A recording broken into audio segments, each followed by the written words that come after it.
दोस्तों, इस वक्त जम्मू कश्मीर से लगती पूरी एलओसी पर हालात बेहद खराब हैं। पाकिस्तान सीमा पार लगातार आतंकियों को भेज रहा है, लेकिन वो भारत में एंट्री मारते ही जहन्नुम का टिकट कटवा रहे हैं, क्योंकि भारतीय सेना इस वक्त रौद्र रूप धारण कर चुकी है और इस चंडी वाले अवतार के आगे एक के बाद एक आतंकी खाक हो रहे हैं। तो वहीं दिल्ली में बैठी मोदी सरकार ने कश्मीर के लिए आर्टिकल 370 हटाने के 2 साल बाद कुछ ऐसा किया है जिसकी कल्पना ना तो पाकिस्तान की थी, ना ही चीन और ना ही अमेरिका। अब ये सभी देश बस हक्के बक्के वाले अंदाज में मोदी के इस प्रलयंकारी डिसीजन को देखते जा रहे हैं, क्योंकि वो तो छोड़िए, पहले तो किसी ने भी धारा 370 हटने की कल्पना नहीं की थी और अब जो कुछ किया है उसके बाद तो सभी मुस्लिम देश एक ही सुर में मोदी मोदी का राग जपने वाले हैं। बिल्कुल ठीक सुना आपने। मैं आपको इस महाडील के बारे में बताने वाला हूं, जिसके बाद अब पीओके के लोग भी मोदी से गुहार लगाने लगे हैं कि उनको भी भारत में जल्दी से जल्दी मिला लिया जाए।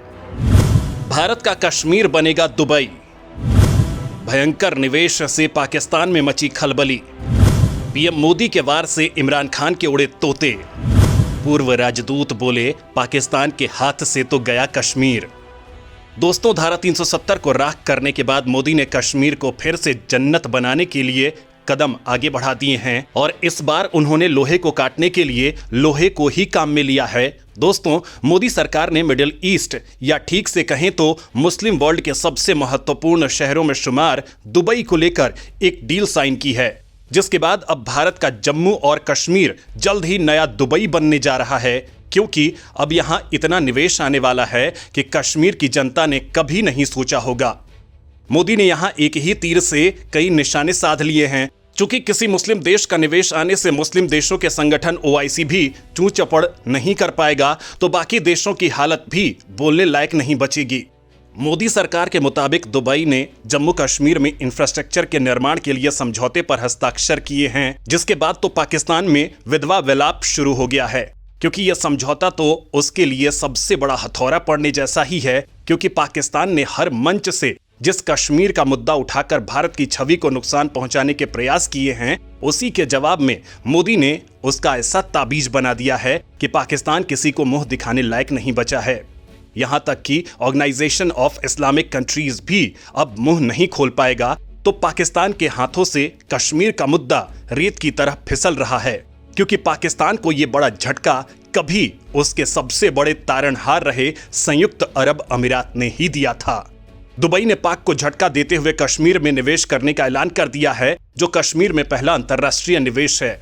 तो वहीं अब एक साथ कई इस्लामिक देशों की ओर से कश्मीर में आने वाला निवेश पाकिस्तान को काफी बड़ा झटका दे सकता है। दोस्तों, हाल ही में केंद्रीय मंत्री पीयूष गोयल ने दुबई का दौरा किया था, जिसमें दोनों देशों के बीच कई महत्वपूर्ण करार हुए थे।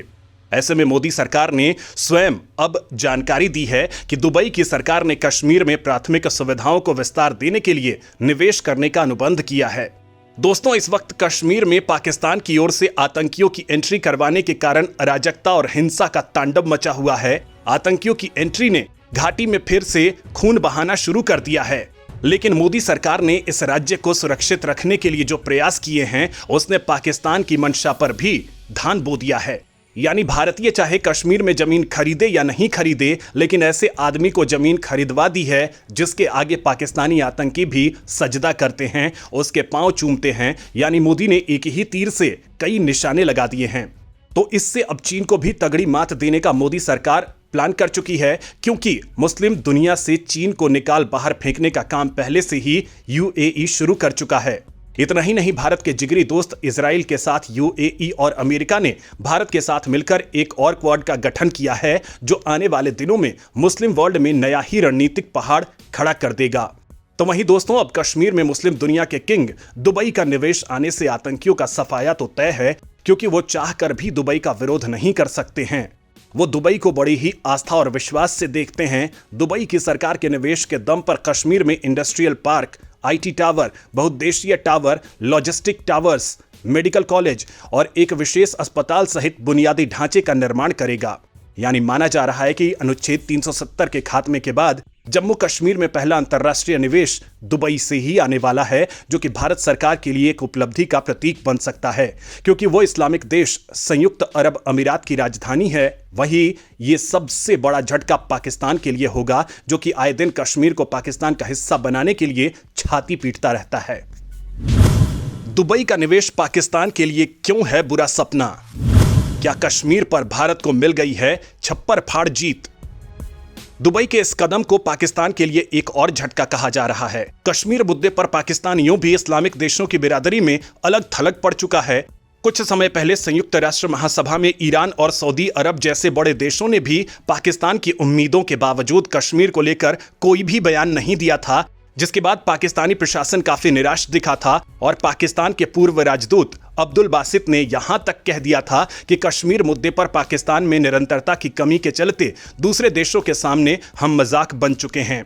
दुबई के जम्मू कश्मीर में इंफ्रास्ट्रक्चर से जुड़ी योजनाओं में निवेश के चलते वहां हजारों लाखों श्रमिकों की जरूरत भी पड़ने वाली है। जाहिर है इस क्षेत्र में अगर आर्थिक खुशहाली आने से पाकिस्तान के मंसूबों पर पानी फिर सकता है। अगर पाकिस्तान आतंकियों के सहारे इस जगह की शांति को भंग करने की कोशिश करता है तो ऐसी भी संभावना है कि दुबई और संयुक्त अरब अमीरात पाकिस्तान पर कड़ा एक्शन लें, और इसमें सबसे महत्वपूर्ण एक्शन संयुक्त अरब अमीरात में काम करने वाले लाखों पाकिस्तानियों को लेकर हो सकता है। पाकिस्तान के पूर्व राजदूत अब्दुल बासित ने इस बारे में बात करते हुए कहा कि मुझे लगता है कि यह समझौता पाकिस्तान और जम्मू कश्मीर के संदर्भ में भारत के लिए बहुत बड़ी कामयाबी है। इस्लामिक सहयोग संगठन के देशों ने अब तक पाकिस्तान को लेकर सामान्य रवैया रखा है। उन्होंने कभी पाकिस्तान को लेकर पुरजोर समर्थन तो नहीं दिखाया है, लेकिन कभी पाकिस्तान को लेकर नकारात्मक रवैया भी अख्तियार नहीं किया है। उन्होंने कहा कि भारत और दुबई के इस समझौते के बाद अब मामला पाकिस्तान से निकलता हुआ दिखाई दे रहा है और ऐसा लगता है कि पाकिस्तानी सरकार अंधेरे में हाथ पैर मार रही है और उन्हें कुछ समझ नहीं आ रहा। सच बात तो यह है कि कश्मीर पर अब हमारी कोई पॉलिसी रह ही नहीं गई है। कश्मीर को लेकर हमारा रवैया काफी ढीला रहा है और पाकिस्तानी प्रशासन को यह सारी जिंदगी बुरे सपने की तरह डराएगी। अब्दुल बासित ने पाकिस्तान की पूर्व सरकारों को भी इस मामले में दोषी ठहराया है। बासित के मुताबिक आने वाले दिनों में वहां ईरान या दूसरे इस्लामिक देशों का निवेश भी हो जाए तो कोई हैरानी नहीं होगी।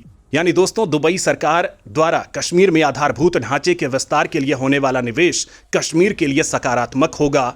वहीं यह मुद्दा पाकिस्तान के लिए किसी बुरे सपने का संकेत है, जो कि उसके कश्मीर पर दावा करने वाले बरसों पुराने सपने को एक झटके में ही तोड़ने वाला है।